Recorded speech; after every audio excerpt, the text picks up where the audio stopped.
It is the best day of the week. That's right, it's New Comic Book Day. What is up? I am the G.I. Joel, and I love comic books so much, I left a full-time job to pursue my dream of opening my own comic book shop. And today is Wednesday, which means it is time for the all-new releases from all of the major publishers this week. Let's go ahead and get right into it, starting off with Batman Superman World's Finest, issue number 1. This is an example of good old-fashioned classic superhero fun, but one with a lot of heart. Basically, Mark Waid doing what he does best. Superman has been injected with a cocktail of red kryptonite by Metallo, sending him into a series of uncontrollable, extremely painful mutations. Thankfully, Batman was in Metropolis pursuing Poison Ivy and was able to help subdue Superman with the assistance from the Doom Patrol. So we're getting a lot of crossovers in this series, it seems like. We're going to be getting Batman, we're going to be getting Superman, we're going to be getting the Doom Patrol, which is an excellent mix of some really great characters. I personally am super excited to see what else this series has to offer in future issues. I highly recommend that if you're a fan of Batman, Superman, the Doom Patrol,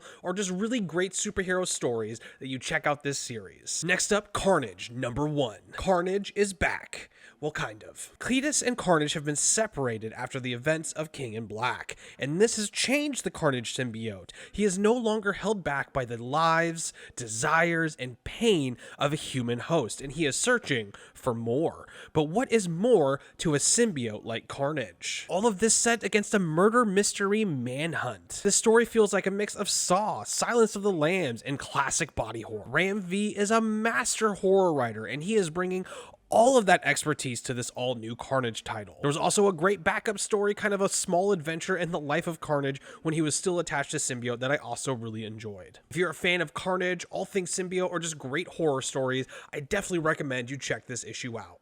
Next up, we have Batman, The Knight, issue number 3. We are 3 issues into Chip Zdarsky's retelling of Batman's origin story, and honestly, at first, I was skeptical of yet another Batman Bruce Wayne origin story, but this series has really blown me away. Bruce is moving from teacher to teacher, learning the skills to accomplish his mission against crime. Overall, this series has been a great exploration into Bruce Wayne as a character, and I'm very much looking forward to each issue. This one in particular was a lot of fun with some great action, classic hunting down serial killers, fighting crime, just doing what Batman and Bruce Wayne do best. Nightwing, issue number 90. Every issue of Tom Taylor's Nightwing has been an absolute knockout, and this issue is no exception. Dick Grayson is still being targeted by Blockbuster and the crime lords of Bloodhaven. Blockbuster has pulled out all of the stops in his quest to kill Grayson. Thankfully, Dick has a lot of friends, the Bat family, his half-sister, and of course, Wally West. This issue does a great job of highlighting the friendship of Wally and Dick and is another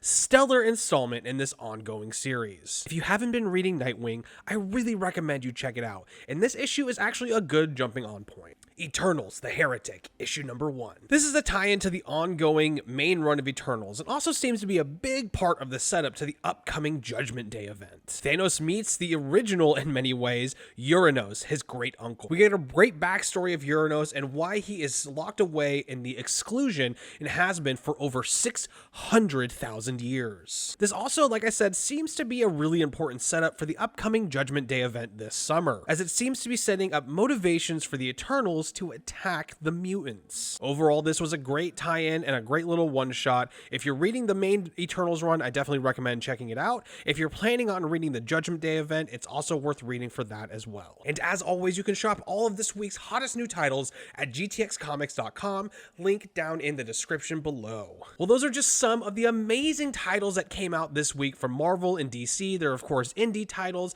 and a lot of great comic books. Like I said, it is the best day of the week. Are you reading any of these titles? Are you planning on checking them out? Let me know in the comments, and I'll see you in the next video.